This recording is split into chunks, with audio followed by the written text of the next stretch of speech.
Hey guys, Dave from Nerdarchy, for Nerds, by Nerds. Today I'm hanging out with Chad Walker, and we're going to be talking about a new Cyberpunk game that you guys have just launched on Kickstarter not too long ago.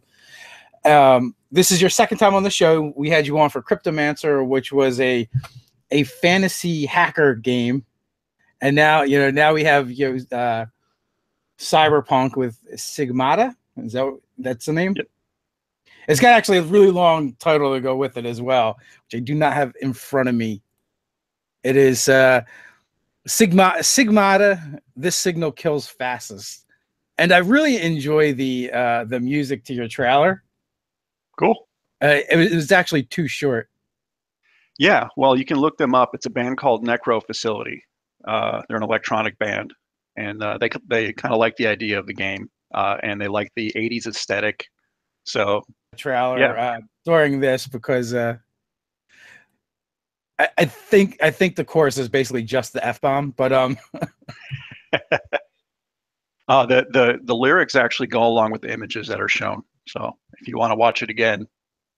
Yeah, no, I've actually watched it a couple of times. It's actually really good, and I enjoyed it. Cool. That was put together by my friends Ansel and Katrina, who also really supported the idea of the project, and they're really talented. So I'm very lucky. No, awesome. You got quite a few people listed that are working on this project with you. So I guess for people that are getting their first exposure, have never heard of this Kickstarter or the project you're working on, if you want to start going into that, and guys, if you have questions, feel free to ask them. Just put question in front of your question so that I know that you've asked a question.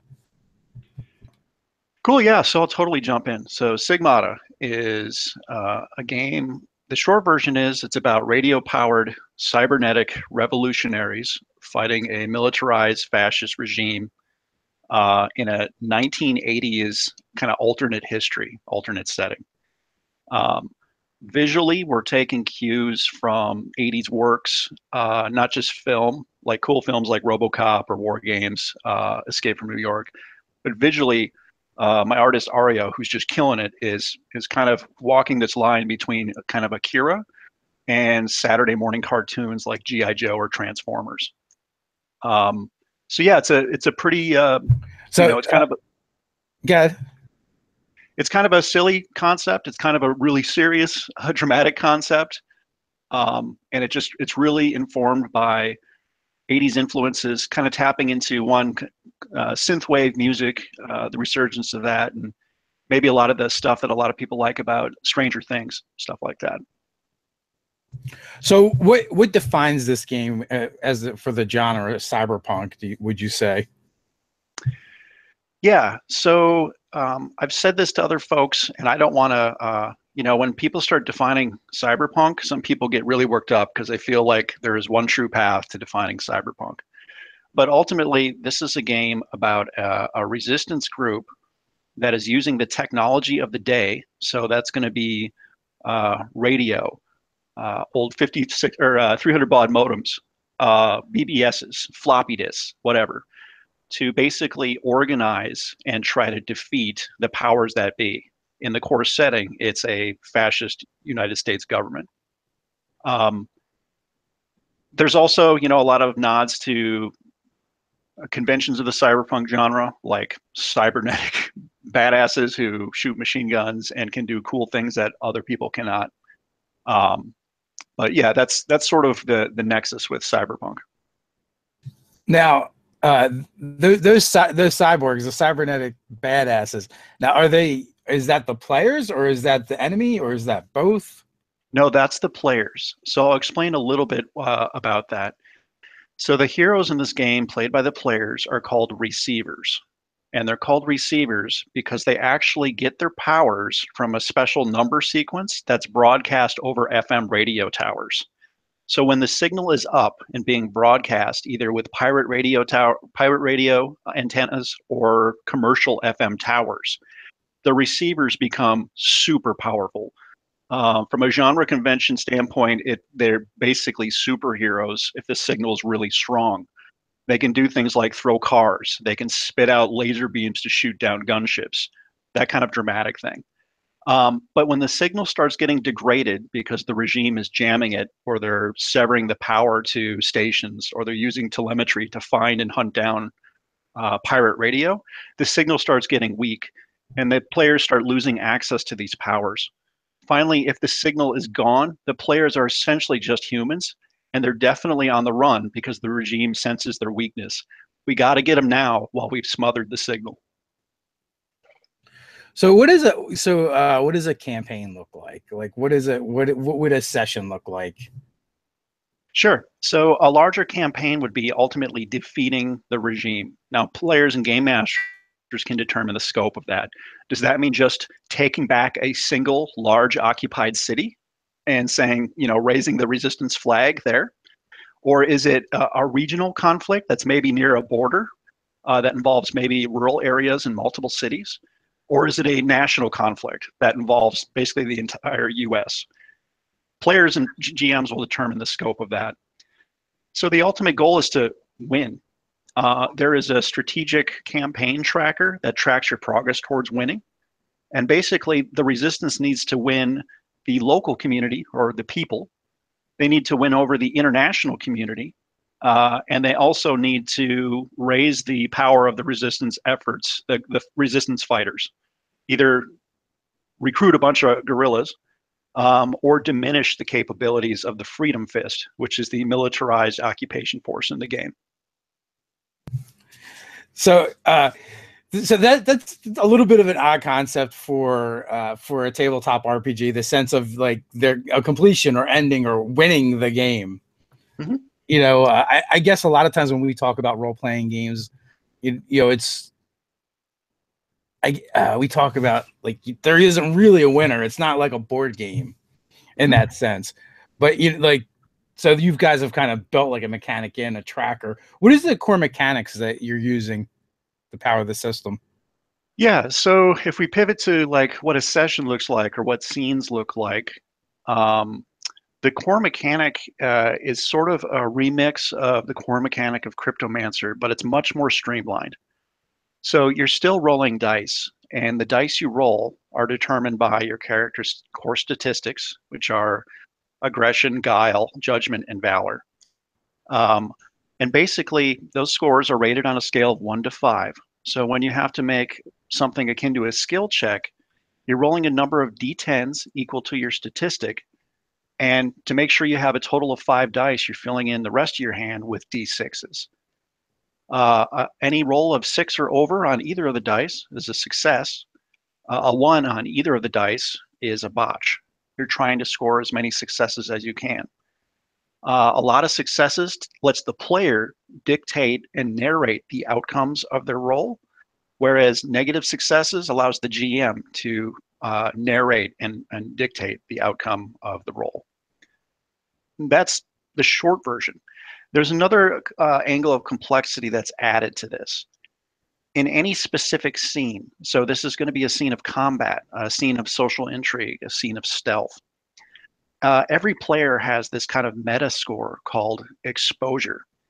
And in any scene, exposure represents the danger of bad things. So in a firefight, high exposure is your likelihood of being injured or killed. In a stealth scene, exposure might be the danger of getting caught or captured. During an intrigue scene, exposure is the likelihood of being outed as a resistance spy, or maybe just really losing a high stakes negotiation that you needed to achieve on behalf of the resistance. So we have a first question from Zeus4334. So effectively, while the signal is down, are these receivers completely unable to fight, or is it still possible to mount attacks with guerrillas, or is the regime just too powerful? No, they absolutely fight. I mean, you don't fight until basically you have completely lost the local community. You've completely the resistance fighters have been decimated, and you have completely been alienated from the international community. You always fight. But what's going to happen when the signal is absolutely down is the game is more urgent and scary because you're just a human. You have your weapons, you have your resources, you have your contacts, But now you can't just be like, I'm going to walk through a hail of bullets because I'm a cybernetic destroyer of people, right? So the ebb and flow of the game and the tension kind of goes up and down based on the signal. So SR2 Joker, man, I want to play as the regime. Is that baked in that you can flip the script? No, you know, people are going to do what they want with anybody's game. Obviously, that's not the approach I was going for with this. The game was inspired by people movements, not by high-fiving dictators and stuff. So it's more designed about a people's insurgency and a resistance against a regime. That said, like any game, you can remix it pretty easy. And in fact, a lot of the stretch goal authors that are supporting the game, they're writing their own alternate settings that aren't going to take place in the 80s. And maybe the receivers, aren't cybernetic, but maybe they're magical. And maybe they're not powered by a FM radio signal, but they're powered by something else. So the game is extensible, so people can tell whatever story they want to tell. So I'm kind of intrigued by that in the stretch goals. Are any of them? Do you know what they are yet, or are you keeping those under wraps until you get closer to them?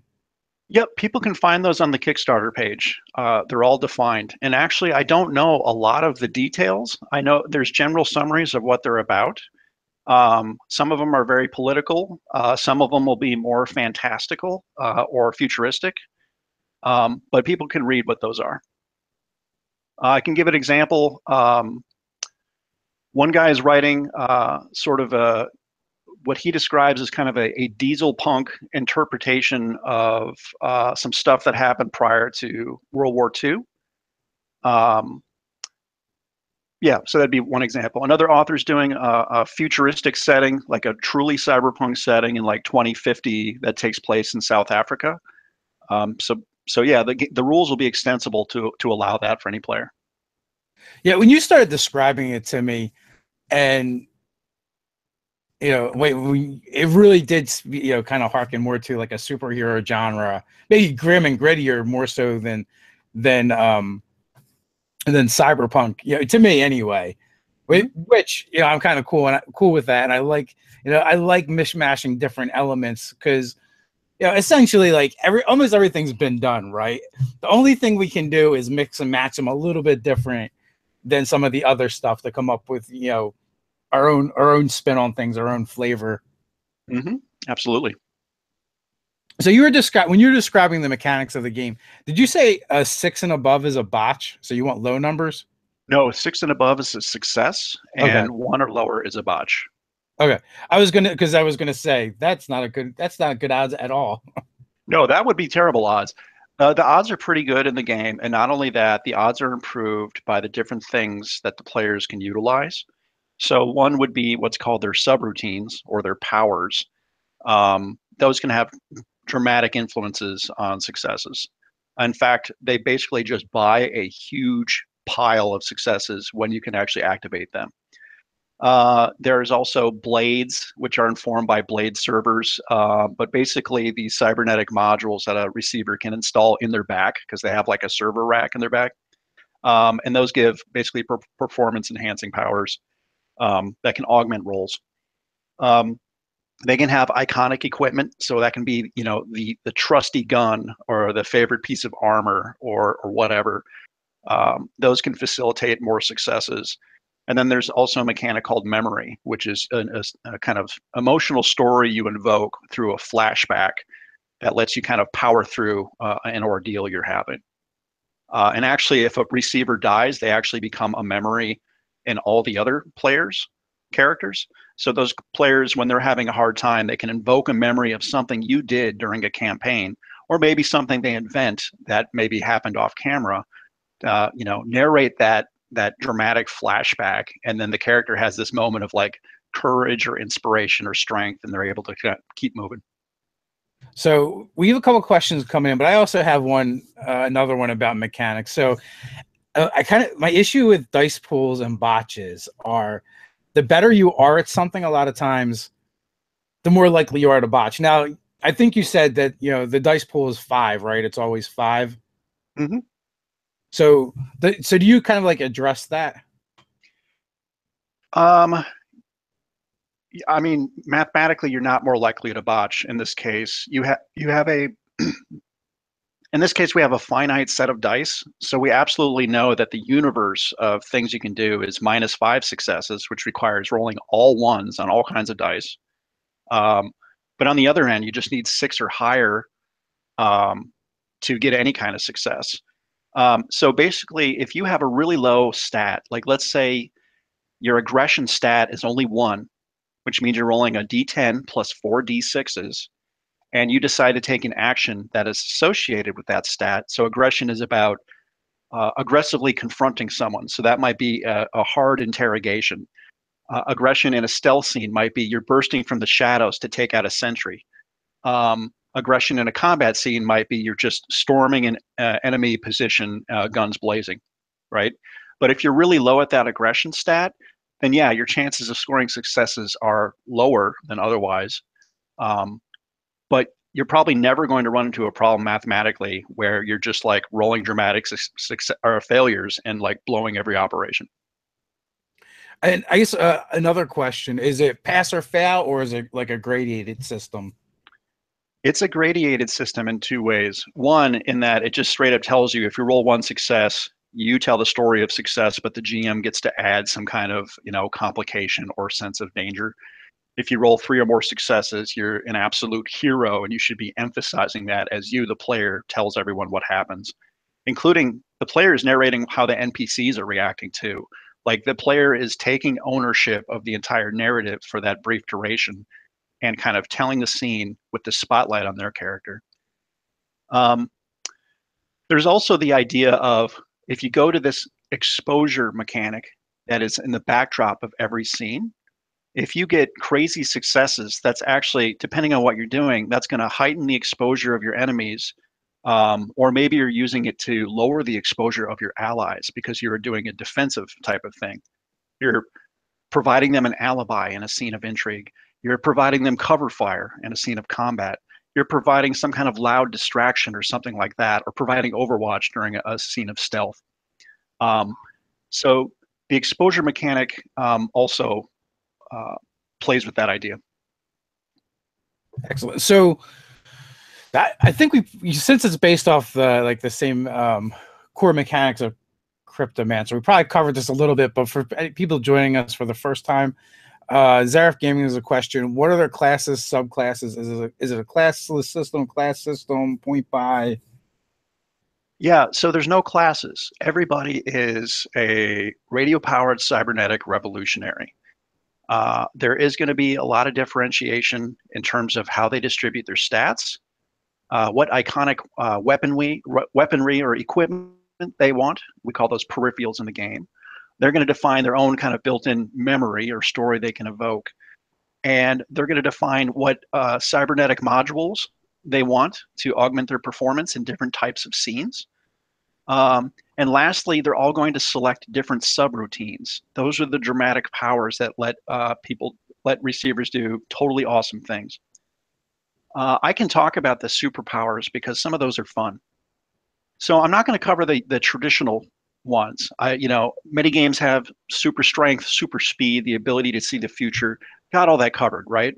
But where the core game gets interesting is there's a lot of powers that actually play with the technology and infrastructure of the 1980s specifically.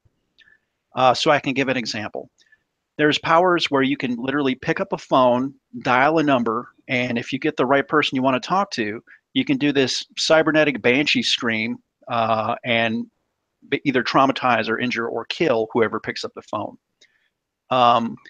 With televisions and cathode ray tubes, some receivers can actually crawl into a television and then strategically crawl out of another one. Maybe you're doing that to escape a bunch of agents who are hunting you down because you're a cybernetic freak. Or maybe you're doing that just to surprise a family who's watching the A Team at 9 p.m. and suddenly this thing crawls out of the television. Blah, right? Another example, I really play with the physical data storage or media of the 80s. There's a power where you can take something and you can basically magically or cybernetically or whatever transform it into some kind of physical medium, like a cassette tape or a floppy disk, et cetera, et cetera. You can then go into a facility with your Walkman, and you have your tape collection, and as soon as you press play, that item turns back into the original object. So basically, if you want to say, I'm going to take this M60 machine gun and turn it into a tape, and I'm going to walk it into this facility listening to my Walkman, and when I press play, it's on, magic machine gun. So those would be some examples of playing with the technology and also asking players to really think dynamically and fun about what they do with this stuff. Sweet. When you talked about the cassette decks, it just totally made me think of Soundwave from the Transformers. Absolutely. I did my research, and that research was a lot of cartoons. So yeah, I picture it now. A bathroom robe, maybe some popcorn, and 80s cartoons. Perfect. Nope, I'm working. So Zeus has a question again. So is the tech level exclusively 1980s in the vanilla book, or has the regime advanced the tech level? So this is, again, it's an alternate 1980s. So some tweaks will happen, but generally the game focuses mostly on 1980s technology. There's going to be a lot of discussions about how both the regime and the resistance use things like telephony, the 80s telephony network, how they use modems and BBS and floppy disks, how they do radio wars, whether it's trying to take over a public radio tower or running and spinning up your own pirate radio station. Now, of course, again, informed by cartoons and anime and other things, there are going to be a couple nods to future or cool tech. One thing I'm really into is those chemical-powered laser cannons from Akira. That's probably exactly the type of thing a regime would develop if they were faced with a threat like the receivers. So there's going to be some, but mostly the 80s stuff. So SR2 Joker's a question. What degree do foreign elements play into the setting? Is there actually a real foreign threat that the players have to contend with along with the fascist government, or is it completely spin? So yes, in any actual insurgency, the resistance community needs to appeal out to the international community to get support, but that comes at a price frequently. So you have to be really careful. In this setting, because it's playing on 80s ideas and the Cold War, and also maybe poking and prodding at some of today's politics, the Soviet Russia is a problem.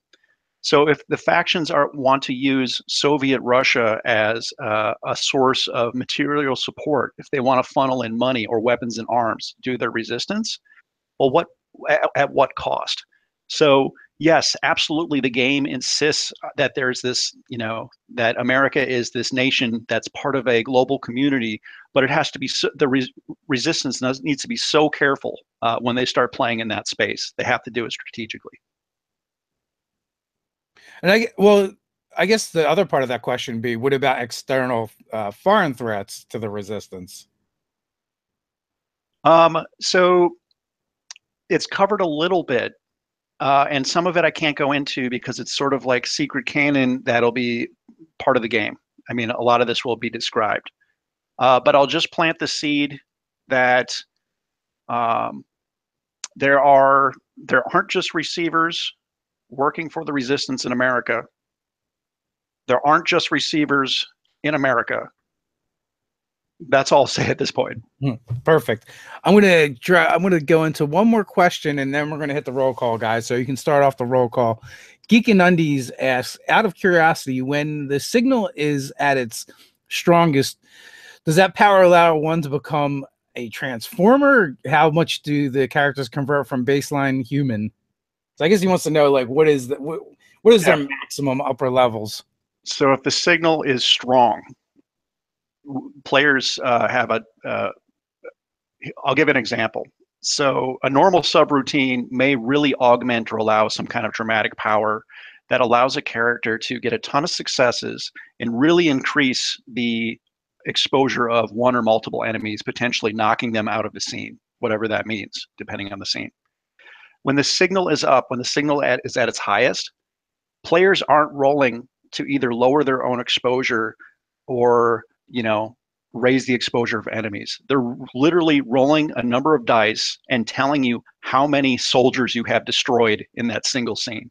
So that should give you an idea of the scale of the quote ultimates that they unlock when the signal's high. You're not talking about, do I hit this guy?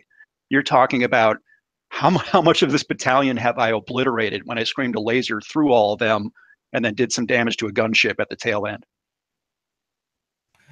Awesome. So we got Friganator coming to us from Woodinville, Washington. Shaman is in Colorado. Raven is coming out of the OZ. Doug's in Cleveland. Cannibal Loco is in Argentina. Tampa, Florida with Jose Suarez. Louisiana representing with Jacob Stokes. Rio Rancho, New Mexico. Shallander. Acolyte 14, Boston. Redizio, New Mexico is Zarif Gaming. We've got Comrade coming to us from the most magical place on earth, Disney World. Well, that's cool. You stopped your vacation to come hang out with us. And we have Zeus coming from Indiana. Joshua is in Ohio. And we got another question. So who controls the signal? Is it an organization the players work for and interact with? And I would just add, is it like a secret thing? So the signal is basically controlled by the resistance. But what that means is they have people out in the field who are either trying to infiltrate or even forcefully take over commercial radio towers, or they're trying to stand up repeater towers out on top of water towers and barns in rural communities, or they're running cable between buildings. They're doing all kinds of things to build out, take over, or protect the radio infrastructure so we can keep pushing out the signal.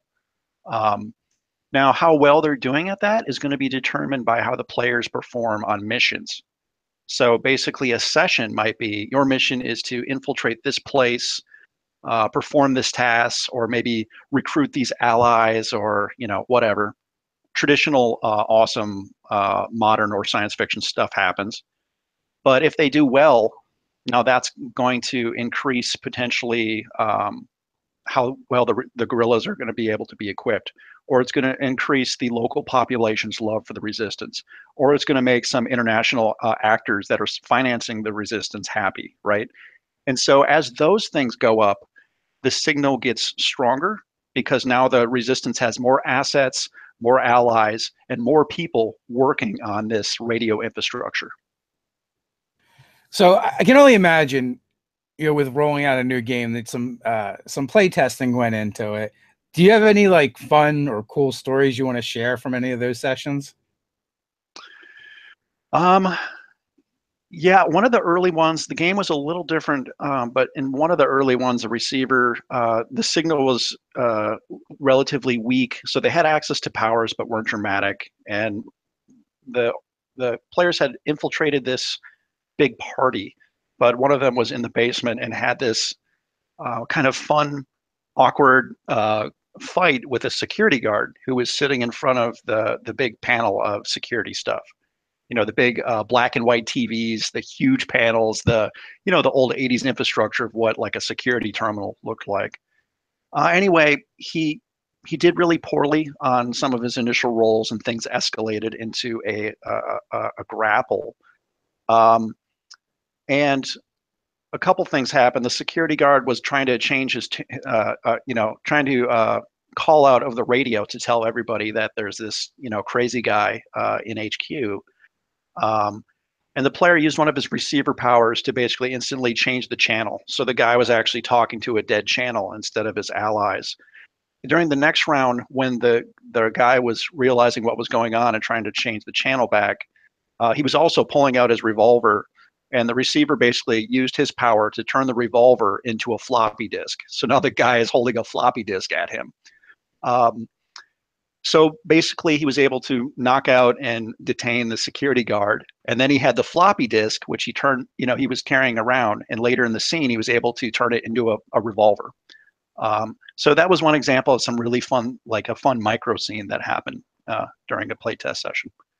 What about, have you been surprised with any of the characters that people have come up with using your system that maybe you hadn't anticipated? Yeah, what he's gonna hate me for saying this, but what one of my playtesters played essentially a German nihilist with a hilarious accent, and the way he described him with his shaved head and his suspenders and his shirtless vest or whatever, it sounded like dudes out of Right Said Fred. And so, I mean, in that sense, I was surprised. Mechanically, I was not surprised. People they want to play heroes, they want to be badasses. So there was a lot of emphasis on choosing powers with a dramatic kind of combat ideal in mind.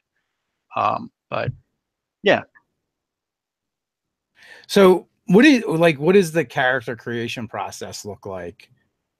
Yep. It's short. You basically blaze through the things I've been describing. You pick your stats. You have X number of points to put in your stats.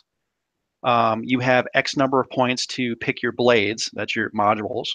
And when I'm talking points, I'm talking like, you have 3 points in blades you can start with.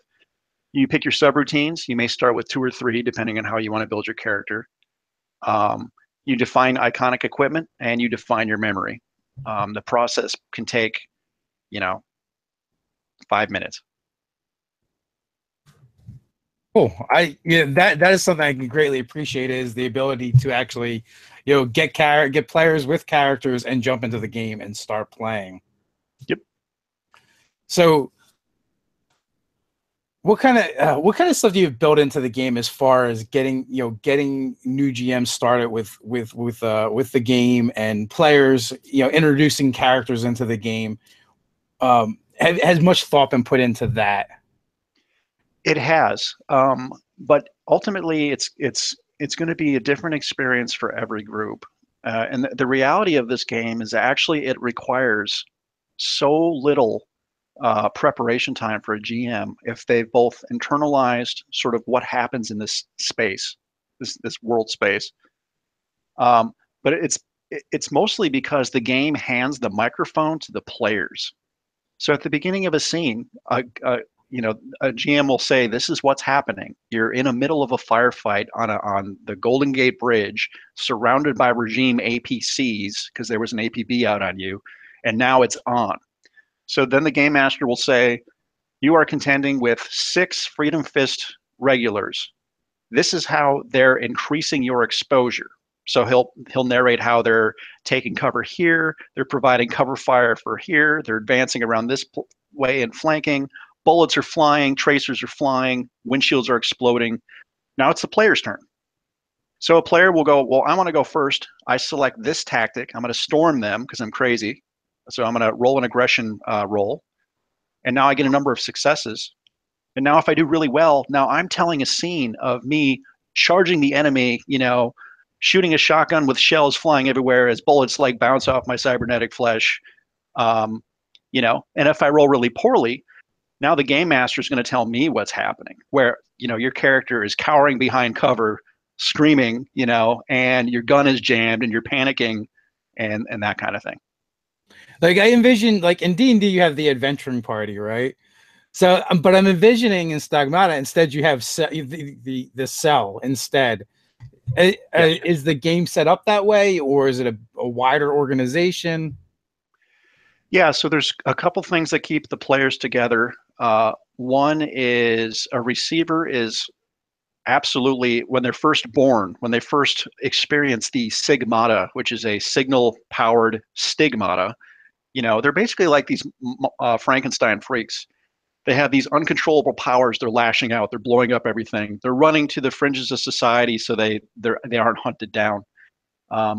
Also, the majority of the population has been convinced that these are Soviet super soldiers who have infiltrated America. So everybody panics when they see these freaks. But when they find a group, when they find a cell, they're taught how to, do things like, transform your body to hide your cybernetic components so you can actually interact with society. They're taught how to control their powers. And then mechanically, there's a lot of synergies with the group, which I can't elaborate on now, but a lot of it involves, I do well on a roll, which means I can activate or load one of my powers for next turn. But maybe because there's a strategic reason to do this, I'm going to use that to power your power instead. So next turn, you can do this for me, so I can do this other thing. So there's a lot of like synergy in the game. It's like radiological synergy or whatever between the receivers, but mechanically that's how it looks. So does only the resistance have control over, you know, where the Sigmata appears? Like, is it a technology that they only have? You know, is the counter resistance movement, the regime, you know, are they trying to or have created their own Sigmatas? So without giving away too much of some exciting stuff, nobody knows how the signal selects someone to become a receiver.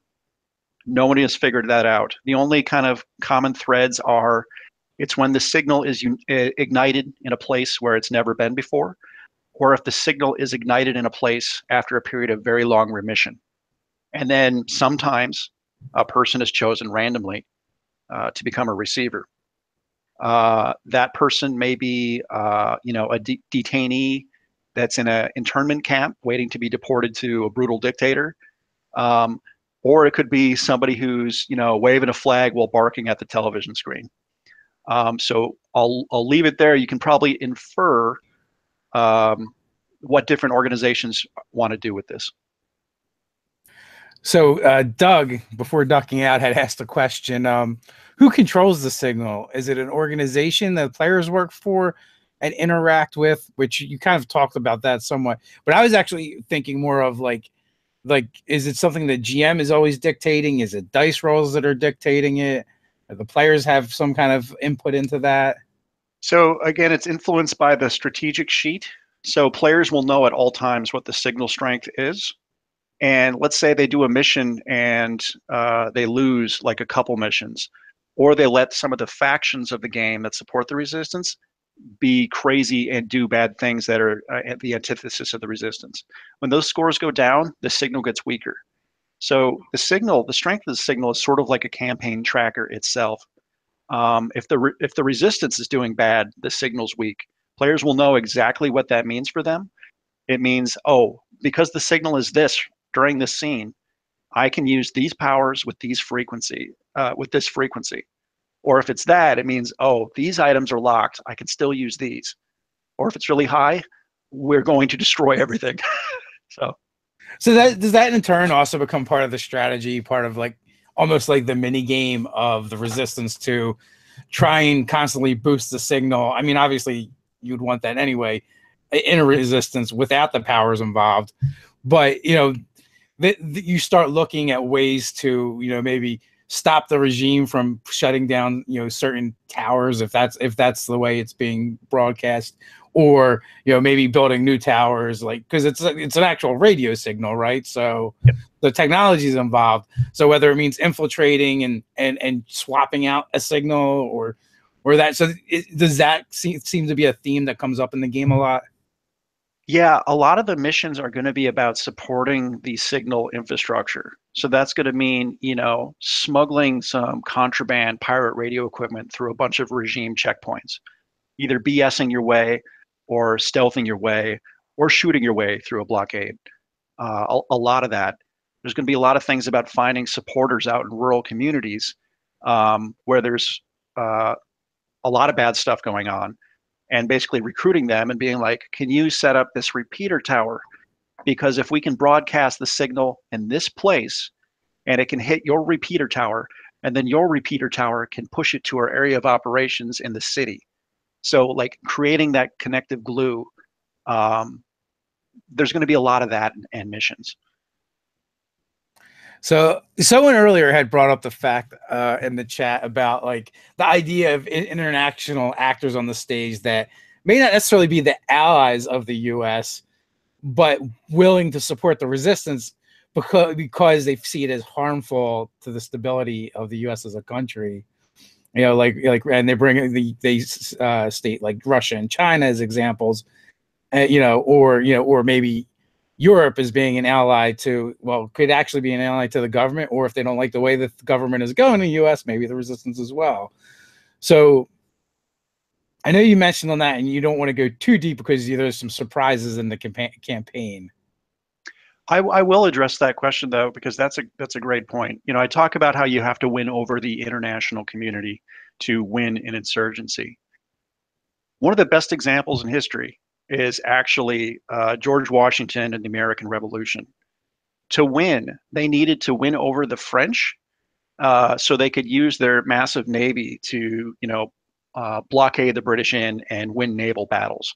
Without the French on their side, the Americans would have lost the revolution.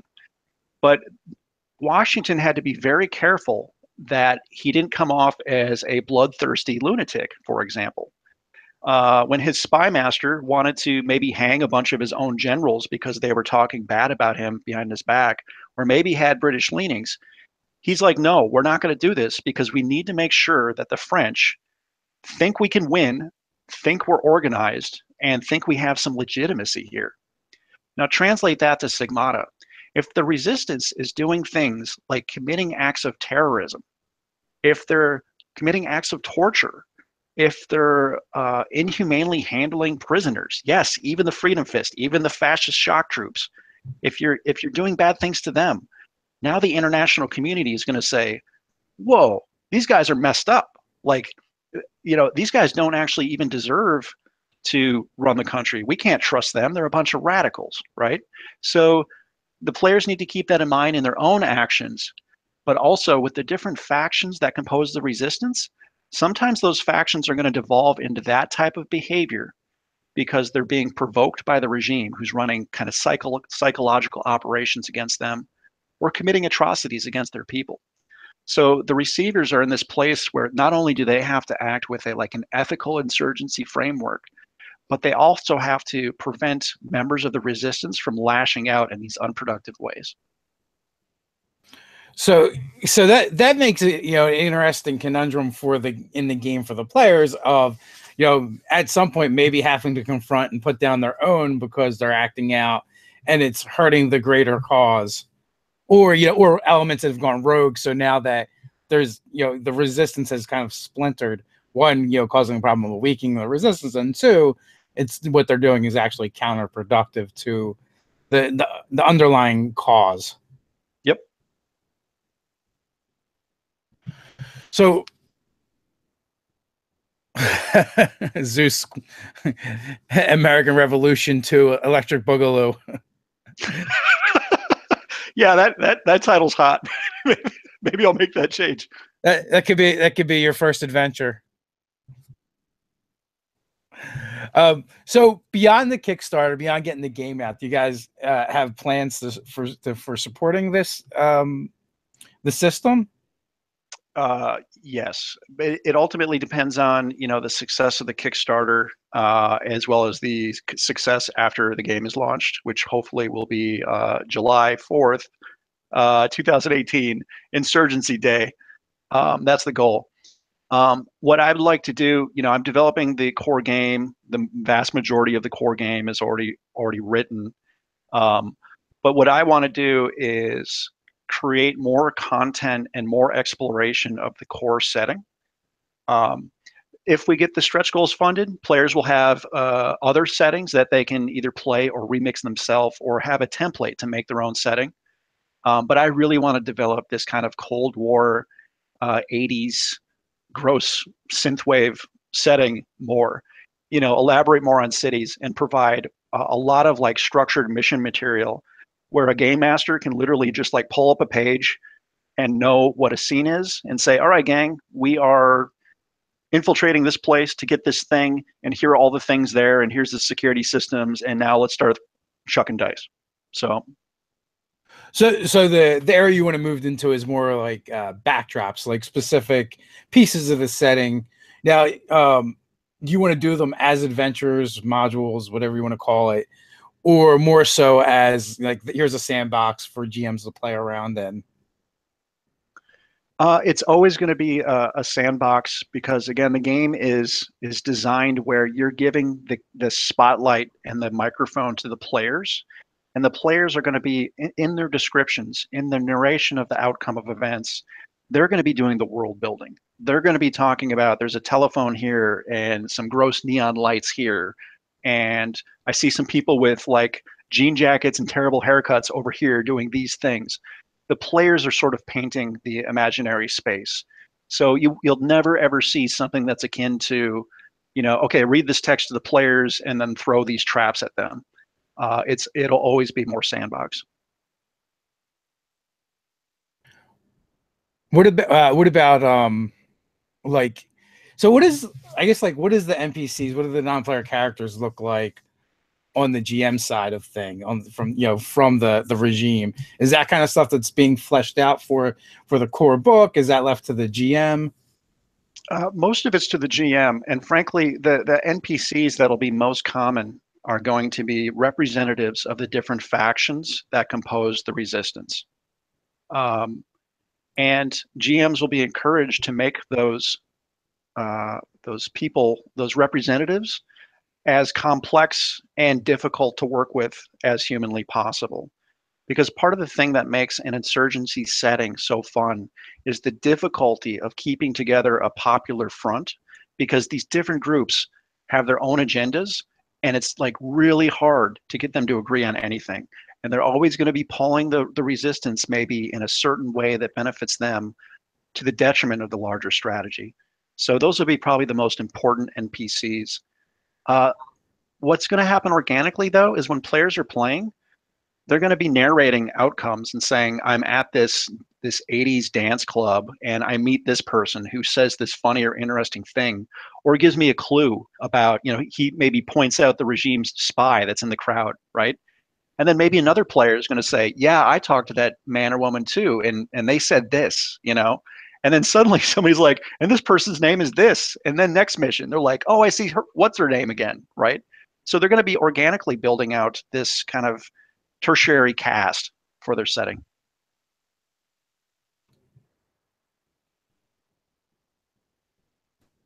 Sorry, we got a little bit of a freeze there at the end. So one of the questions I wanted to ask about is, what is the GM's interaction with dice rolling? Yep. The GM has no interaction with dice rolling.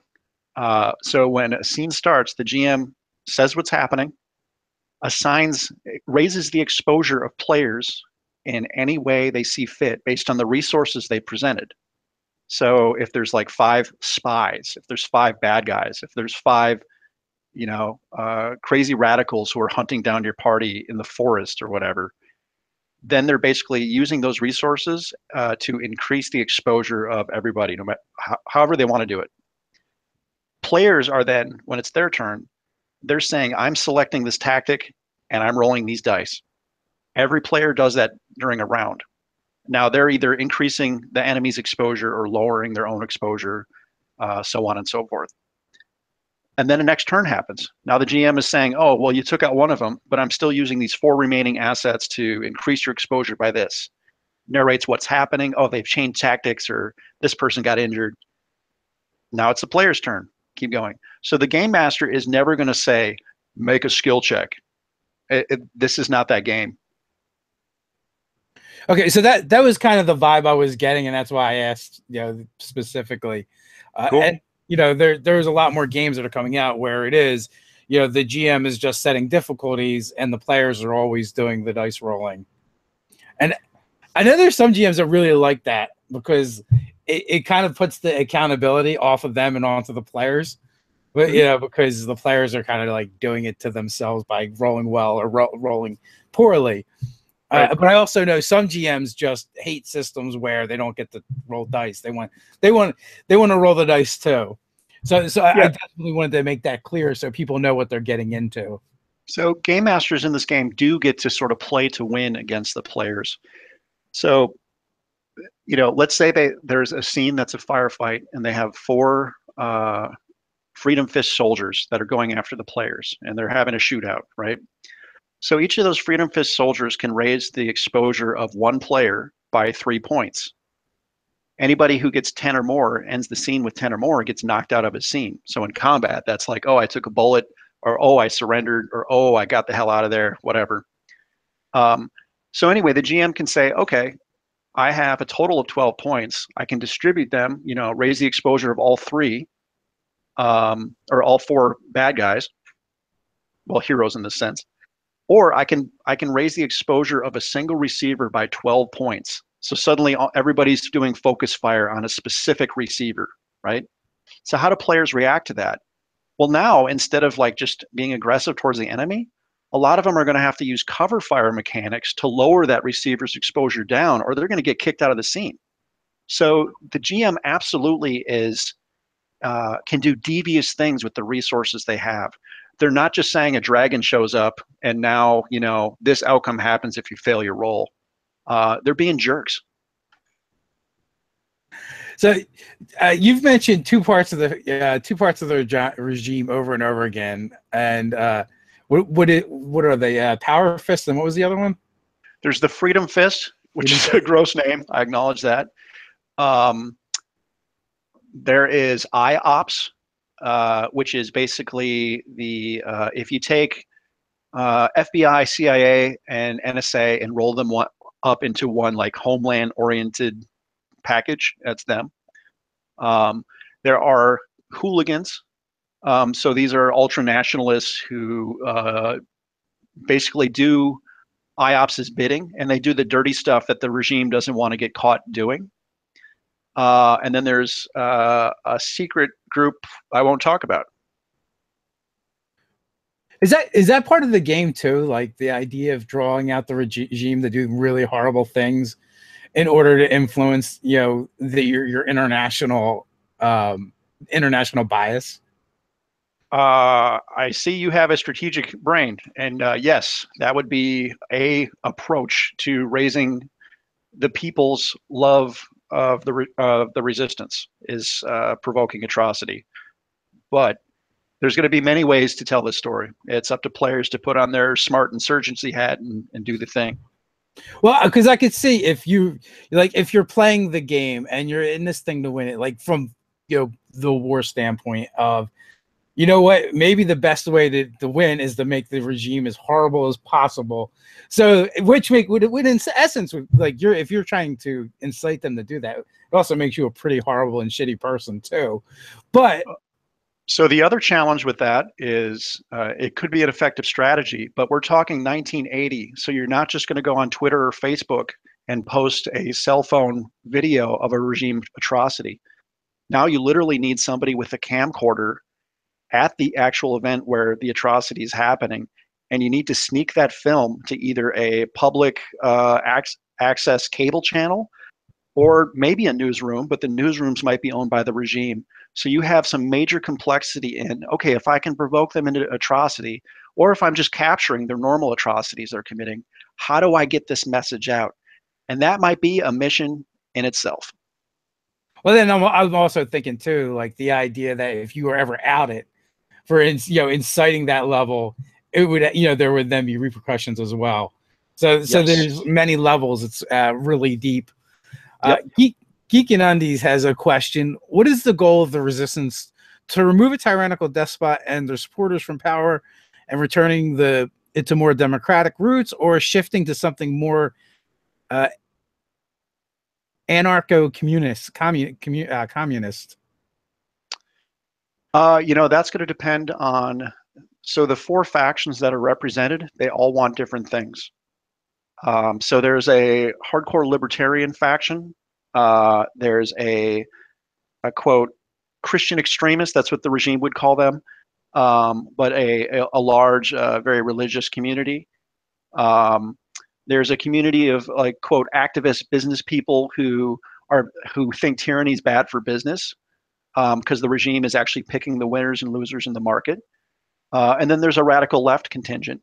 So you can imagine that all those groups, they envision a different utopia after the resistance. And that actually is one of the major challenges, like socially, that the groups are going to have to deal with. They'll have a manifesto that says we want these things, but they've probably only agreed on one or two things. So, now these different segments, they're not necessarily working together, or they could be. Like it could just ebb and flow like the tide. Is it assumed that players work for one specifically, or it could be any of them? It's whatever your game, your campaign, you decide. Yeah, the resistance are the linchpins and the moral conscience of the resistance. These factions are going to be creating all kinds of problems and wanting to pull the resistance into doing certain things. And given that they're these cybernetic freaks that are hunted by the state, and if they get caught, they're going to have be basically go through electroshock therapy and be programmed into super soldiers for the fascist regime. Um, they don't care. They're like, we just got to defeat these guys. We just got to win against the fascist government. I, I don't want to get into this discussion about what our utopia looks like. Can we just please like focus on the existential threat happening right now? And you guys can argue about this nonsense later. So they're going to be faced with that. And honestly, because players are humans, we're going to be drawn to whatever advocacy group or whatever political paradigm we're most comfortable with. That's going to be sort of the seduction that's going to happen. So we'll see what players do. You know, maybe they're like, oh, I want to support these guys because I believe in their mission. And the other players are like, you're nuts. They're a bunch of zealots, you know. It should make for some interesting conversations. You know, I don't know. I don't know. You may have slipped and given something away, but I like the idea if what I just heard is wrong, and you guys lose a player's character during the game. That character can very much re-show up now as a super soldier working for the regime. There's going to be an interesting nuance when the signal is very strong. Let's put it that way. And you know, that is kind of interesting in the sense that, well, then is everyone then using the same signal, or are there competing signals? And then there could be this idea that not only are you constantly having to work towards making sure your signal is increased and boosted, but shutting down the enemy signal if in fact there are different signals. There's only one signal, and everyone uses it, so things could get really dicey. Nice. So we were right up on the hour mark. If you want to leave everyone with your final thoughts, I will say in the description, guys, as always, you can find links to everything we're talking about. Yeah, I have nothing, folks. You know, you can look at Kickstarter. It's called Sigmata, not Stigmata, but Sigmata. This Signal Kills Fascists. Please support the game. I think it's going to be a lot of fun. And I know it's provocative and political, but folks, this is also a genre game that plays with some really fun ideas. And you can do what you need to with it to make it your game. So anyway, Dave, this has been awesome. Well, thanks for coming on, Chad. I will say, even if you're not into this, go watch the trailer anyway, because the trailer is really well done, and I enjoyed it. So, and I think you guys will too. So go check it out. And with that, until next time, guys, stay nerdy.